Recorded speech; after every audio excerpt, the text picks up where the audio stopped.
অনেক মানুষই জানতে চায় যে আইসিইউ, সিসিইউ, এইচডিইউ এর পার্থক্য কি, অথবা এটা কি ধরনের চিকিৎসা দেওয়া হয়। আইসিইউ হলো এমন একটা হাসপাতালের জায়গা যেখানে সবচেয়ে বেশি খারাপ রুগীকে পাঠানো হয়। যেসব রুগী নর্মাল চিকিৎসা অথবা নর্মাল সাপোর্টে রুগীর চিকিৎসা মেনটেন হয় না। আমাদের মেডিকেল ভাষা বলি রেসপিরেটরি ফেলিয়ার, অথবা যদি বাংলা অর্থ বলি যার শ্বাস প্রশ্বাস সে ঠিক মতন শ্বাস নিতে পারছে না, প্রচণ্ড শ্বাসকষ্ট হচ্ছে, যেটা নর্মাল অক্সিজেনে ভালো হচ্ছে না। অথবা রুগীর ব্লাড প্রেশার অতিরিক্ত মাত্রায় কমে গিয়েছে, যেটা নর্মাল স্যালাইন দিয়ে ব্লাড প্রেশার উঠছে না। এর জন্য আমাদের আইসিইউর ভিতরে এমন কিছু যন্ত্র আছে যে যন্ত্র দিয়ে আমরা রুগীর ওই শ্বাস প্রশ্বাসটা মেনটেন করতে পারি। যেমন একটা উদাহরণ হলো ভেন্টিলেটর মেশিন, যেটা অনেকে লাইফ সাপোর্ট হিসাবে পরিচিত। আরও কিছু যন্ত্রপাতি আছে, যেমন সিরিঞ্জ পাম্প, যে যন্ত্র দিয়ে আমরা ওষুধ দিতে পারি ঘন্টার পর ঘন্টা। যেটা কিছু স্পেশাল ওষুধ আছে যেটা দেয় রুগীর ব্লাড প্রেশার, যেটা হলো রক্তচাপ, ওইটা মেনটেন করে। ফর এক্সাম্পল শক রুগী, যাদের অতিরিক্ত মাত্রা শরীরে যদি রক্ত যদি কমে যায়, অথবা যদি ইনফেকশনের কারণে অতিরিক্ত মাত্রায় ব্লাড প্রেশার অথবা রক্তচাপ কমে যায়, ওসব রুগীকে আমরা কিছু স্পেশাল ওষুধ এবং কিছু যন্ত্র দিয়ে ব্লাড প্রেশারটা আমরা ধরে রাখি। সো যে কোনো রুগী যার অর্গান ফেলিয়ার হয়েছে, অথবা কোনো অঙ্গ যেমন লাংস অথবা কার্ডিওভাস্কুলার সিস্টেম, এগুলো যদি অতিরিক্ত মাত্রা ড্যামেজ অথবা যদি দুর্বল হয়ে যায়, তখন এসব রুগীকে আইসিইউতে পাঠানো লাগে ওই সাপোর্টের জন্য।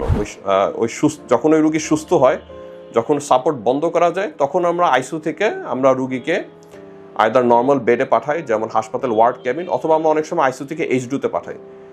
এইচডিইউ আইসিইউর পার্থক্য হলো এইচডিইউতেও অনেক সময় খারাপ রুগী পাঠানো হয়, বাট যে রুগীর একটার বেশি অর্গান সাপোর্ট লাগে না, হয়তো বা রুগীর ব্লাড প্রেশার কমে গেছে, বাট রুগীর শ্বাস প্রশ্বাস ভালো আছে, রুগীর জ্ঞানের মাত্রা ভালো আছে, জাস্ট একটু ব্লাড প্রেশার বাড়ানোর জন্য ওষুধ লাগতেছে, এসব রুগীকে আমরা অনেক সময় আইসিইউতে না পাঠিয়ে এইচডিইউতে পাঠাই। অথবা যে রুগী আইসিইউতে ছিল কিছুটা সুস্থ হয়েছে, বাট রুগীর আরও মনিটরিং অথবা অবজারভেশন প্রয়োজন, তখন আমরা রুগীকে আইসিইউ থেকে এইচডিইউতে আমরা ট্রান্সফার করি।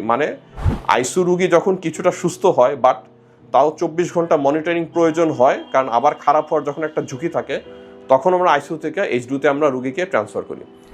আর সিসিইউ করোনারি কেয়ার ইউনিট, এটা হলো যাদের হার্টের অনেক বড় ধরনের সমস্যা ধরা পড়ে, যেমন সবচেয়ে কমন কারণ হলো হার্ট অ্যাটাক, যেটা আমাদের মেডিকেল ভাষা বলি মায়োকার্ডিয়াল ইনফার্কশন, অথবা হার্ট ফেলিয়ার রুগী, অথবা যাদের অ্যারিথমিয়া, অনেক রকমের হার্টের ইলেকট্রিক্যাল অ্যাক্টিভিটি সমস্যা থাকে, যে কারণে হার্ট যদি ঠিক মতন কাজ না করে, তখন ওদেরকে ওই চিকিৎসার জন্য সিসিইউতে পাঠানো হয়। কারণ সিসিইউতে কিছুটা আইসিইউর সাথে সম্পর্ক আছে, বাট ওইটা পার্থক্য হলো সিসিইউতে হার্টের উপর আরও বেশি গুরুত্ব দেওয়া হয়, হার্টের রোগের উপর।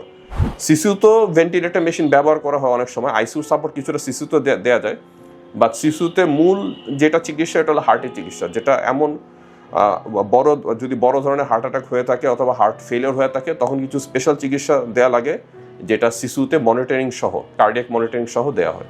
আমি জাস্ট বেসিক ডিফারেন্স বলেছি আইসিইউ, এইচডিইউ, সিসিইউ।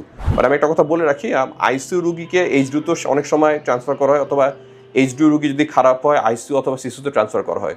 এই আইসিইউ, সিসিইউ, এইচডিইউ এই তিনটা একটা আরেকটার সাথে খুব একটা ক্লোজ সম্পর্ক রাখে। কারণ যে রুগী আইসিইউর সাপোর্ট প্রয়োজন, ওই রুগীর অনেক সময় সিসিইউ সাপোর্টের প্রয়োজন লাগতে পারে, অথবা সিসিইউ রুগীদের আইসিইউ সাপোর্টের প্রয়োজন লাগতে পারে। পার্থক্য হলো সিসিইউতে হার্টের রোগ চিকিৎসাটা বেশি গুরুত্ব দেয়, যেটা মেইন হার্টের রোগের জন্যই একটা স্পেশাল একটা হাসপাতালের ইউনিট যেটা তৈরি করা হয়েছে। আর আইসিইউ খালি হার্ট না, আইসিইউ হলো হোল বডি অর্গান সাপোর্ট, যেটা ওয়ার্ড অথবা ক্যাবিনের যেটা নর্মাল হাসপাতাল বেডে চিকিৎসা সম্ভব না, ওই চিকিৎসা আইসিইউ অথবা এইচডিইউতে দেওয়া হয়। আপনাদের স্বাস্থ্য বিষয়ে সচেতন করার জন্যই আমাদের এই আয়োজন। তাই প্রতিনিয়ত স্বাস্থ্য বিষয়ে বিভিন্ন টিপস পেতে আমাদের চ্যানেলটি সাবস্ক্রাইব করুন এবং বেশি বেশি লাইক ও শেয়ারের মাধ্যমে সবাইকে আমাদের সঙ্গে সংযুক্ত হবার সুযোগ করে দিন।